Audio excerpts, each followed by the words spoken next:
ഇതിൽ സാമുദായികമായ ചേരിതിരിവുണ്ടാക്കാൻ വേണ്ടി ചില ബോധപൂർവമായ ശ്രമങ്ങൾ ഈ വിഷയത്തിൽ ഉണ്ടായിട്ടുണ്ടെന്നാണ് മനസ്സിലാകുന്നത്. കാരണം ഈ സണ്ണിയം കവിക്കാട് എന്ന് പറയുന്ന ആൾ ആരുടെ ടൂളായിട്ട് പ്രവർത്തിക്കുന്നു എന്നുള്ളത് നമ്മൾ തെളിവ് സഹിതം പുറത്തു കൊണ്ടുവന്നതാണ്. അങ്ങേക്ക് സംശയമുണ്ടെങ്കിൽ ജമാഅത്തെ ഇസ്ലാമിയുടെയൊക്കെ പ്രസിദ്ധീകരണമായ അതിൽ കോളമിസ്റ്റായി പ്രവർത്തിക്കുന്ന ആൾ കൂടിയാണ്.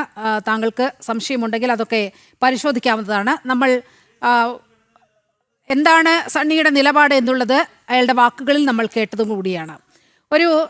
ഇവിടുത്തെ സമുദായ ഐക്യം തകർക്കാൻ വേണ്ടി എന്തോ ബോധപൂർവമായ ചില നീക്കങ്ങൾ നടക്കുന്നു എന്ന് വേണം അനുമാനിക്കാൻ.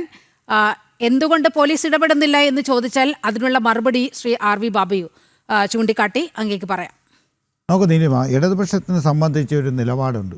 ആ നിലപാട് വെച്ച് പുലർത്തിക്കൊണ്ടാണ് ഇടതുപക്ഷം ഇന്നും നിലനിൽക്കുന്നത്. അതുകൊണ്ടാണ് നമുക്ക് ഏത് മതത്തിനെയും ഒരു മതം വേറൊരു മതത്തിനെ കുറ്റപ്പെടുത്താൻ പാടില്ല, ഒരു ജാതി വേറൊരു ജാതിയിലായിട്ട് കുറ്റപ്പെടുത്താൻ പാടില്ല. പക്ഷേ ഏതെങ്കിലും വിധത്തിൽ അങ്ങനെ ഒരു സത്ര നടപടികൾ വരുമ്പോഴത്തെ അതിൻ്റെ ശക്തിയാണ് നമ്മൾ എതിർക്കും, ഒരു സംശയവുമില്ല. അത് ഇടതുപക്ഷത്തിൻ്റെ ഒരു നിലപാടാണ്. ഇപ്പോൾ ബഹുമാനപ്പെട്ട ശ്രീ RV ബാബു പറഞ്ഞല്ലോ, അദ്ദേഹത്തിനെതിരെ ഇപ്പോൾ ഒരു കേസെടുത്തു. അത് ശ്രീ KT ജലീൽ പറഞ്ഞതിൻ്റെ വേറൊരു രീതിയിൽ വെർഷനിൽ പറഞ്ഞുകൊണ്ട് എനിക്കെതിരെ കേട്ടു. KT ജലീൽ പറയുന്ന ഇടതുപക്ഷത്തിൻ്റെ നിലപാട് തന്നെ അദ്ദേഹം പറഞ്ഞിട്ടുണ്ടെങ്കിൽ അദ്ദേഹം ആരെ പറ്റി, ഹിന്ദുക്കളെ പറ്റിയാണ് പറഞ്ഞത്? ഇല്ലല്ലോ.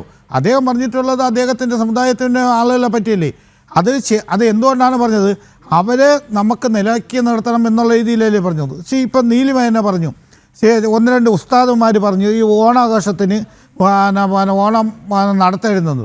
നോക്കൂ, ഇതൊക്കെ ത്യജിച്ചതല്ലേ മുസ്ലിം കുട്ടികളല്ലേ ഏറ്റവും കൂടുതൽ ഓണാഘോഷത്തിന് വന്നിട്ടുള്ളത്. അത് എന്തുകൊണ്ടാണ്? കേരളത്തിൻ്റെ ഒരു രീതി ഇതാണ്.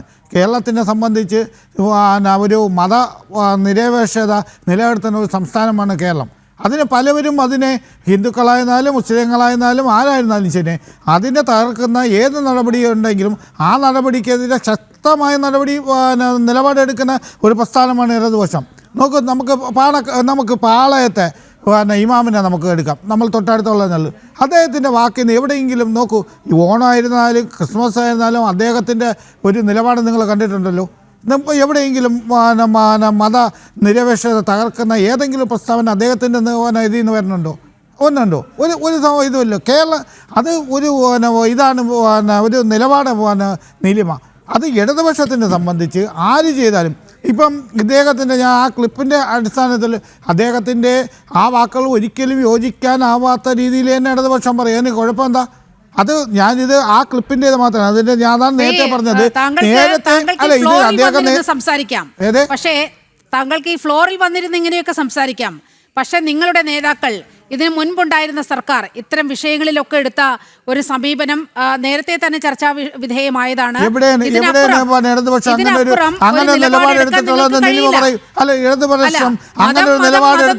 പ്രശ്നമെന്ന് KM ഷാജി പറഞ്ഞപ്പോൾ നിങ്ങളായിരുന്നല്ലോ ഭരണത്തിലുണ്ടായിരുന്നത്.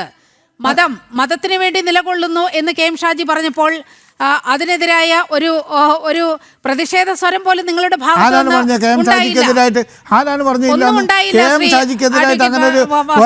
നിലപാട് അങ്ങനെ പറഞ്ഞില്ല എന്നുണ്ട്. അദ്ദേഹം തന്നെ പിന്നെ ആ പ്രസ്താവന ഇറക്കിയിട്ടുണ്ട്. ഞാൻ പറഞ്ഞത് അങ്ങനെയല്ല, ഞാൻ ആ ഒരു സംസ്ഥാനത്തിൻ്റെ ഇടയിൽ വന്നിട്ടുള്ള രീതിയാണെന്ന് KM ഷാജി തന്നെ പറഞ്ഞിട്ടുണ്ടല്ലോ. ഇല്ലാന്ന് ആര് പറഞ്ഞു? നോക്കുന്നു. ഇപ്പം നേരത്തെ ബഹുമാനപ്പെട്ട എൻ്റെ സുഹൃത്ത് റെജി പറഞ്ഞ പോലെ നമ്മളെ ഇന്ത്യക്കകത്തേക്കുന്ന നിയമത്തിനനുസരിച്ച് അല്ലാതെ പ്രവർത്തിച്ചിട്ടുണ്ടെങ്കിൽ ആ നിയമ നടപടികൾ സ്വീകരിക്കും, ഒരു സംശയമില്ല.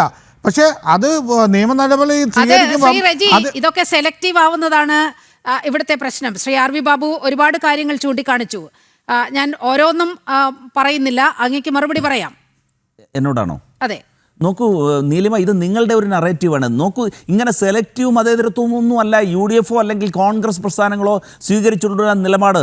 വ്യക്തമായ മതേതര ചിന്തയും ബഹുസ്വരതയും സംരക്ഷിക്കുന്നതിനുള്ള സമീപനമാണ് കോൺഗ്രസും UDFും എക്കാലവും സ്വീകരിച്ചിട്ടുള്ളത്. ബഹുമാന്യനായ RV ബാബു അദ്ദേഹം UDFിനെയും ഒക്കെ അനാവശ്യമായിട്ട് ഈ ചിത്രത്തിലേക്ക് വലിച്ചിരിക്കുകയാണ്. അതുപോലെ ബഹുമാന്യനായ രാഹുൽ ഗാന്ധിയെ ഒക്കെ അദ്ദേഹം വിമർശന വിധേയനാക്കിയുണ്ടായി. അതൊക്കെ അദ്ദേഹത്തിൻ്റെ രാഷ്ട്രീയ കാഴ്ചപ്പാടിൻ്റെ ഭാഗമായിരിക്കും. പക്ഷേ നമ്മുടെ സമൂഹം നല്ല രീതിയിൽ പോകുവാനും എല്ലാവരും മതസൗഹാർദ്ദത്തോട് ജീവിക്കുവാനും അത്തരത്തിൽ ഒരു സമൂഹം കെട്ടിപ്പടുക്കുവാനുമുള്ള ചിന്തയിലാണ് കോൺഗ്രസ് പ്രസ്ഥാനം കാലഘട്ടത്തിലുള്ളത്. മനുസ്മൃതി കൊണ്ടാണ് മനുസ്മൃതിയാണ് ഹിന്ദു സമുദായത്തിൽ നടപ്പാക്കുന്നത്, ഹിന്ദു സ്ത്രീകൾ അനുവർത്തിക്കുന്നത് മനുസ്മൃതിയാണ് എന്നൊക്കെ പറഞ്ഞാൽ അത് ഹിന്ദു സ്ത്രീകളെ അപമാനിക്കുന്ന കാര്യമാണെന്നേ. നോക്കൂ, അതാണ് ശ്രീ ആർ വി ബാബു ചൂണ്ടിക്കാണിച്ചത്. നോക്കൂ, മനുസ്മൃതിയുമായിട്ടൊക്കെയുള്ള ചർച്ചകൾക്ക് നമ്മൾ മറ്റൊരവസരത്തിലാകാം. ഇപ്പോഴത്തെ ഈ ഒരു സംഭവ വികാസവുമായി കൂട്ടിക്കുഴയ്ക്കുമ്പോൾ സാംസ്കാരിക സമ്പന്നമായ നമ്മുടെ നാട്ടിലെ, നമ്മുടെ കേരളത്തിലെ 99% ആളുകളും സെക്കുലറിസ്റ്റാണ്, മതേതര വിശ്വാസികളാണ്, മതസൗഹാർദ്ദം ആഗ്രഹിക്കുന്നവരാണ്.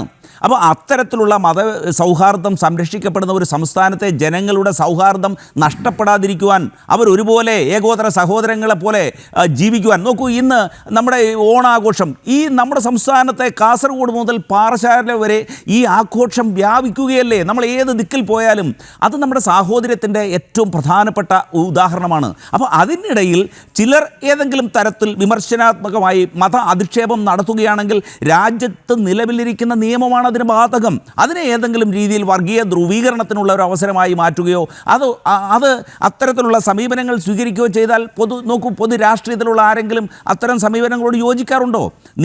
നിയമത്തിൻ്റെ വഴിക്ക് പോകും. നിയമപരമായി നടപടിയെടുക്കേണ്ട ഘട്ടമാണെങ്കിൽ നിശ്ചയമായിട്ടും നിയമത്തിൻ്റെ വഴിക്ക് തന്നെ പോകും.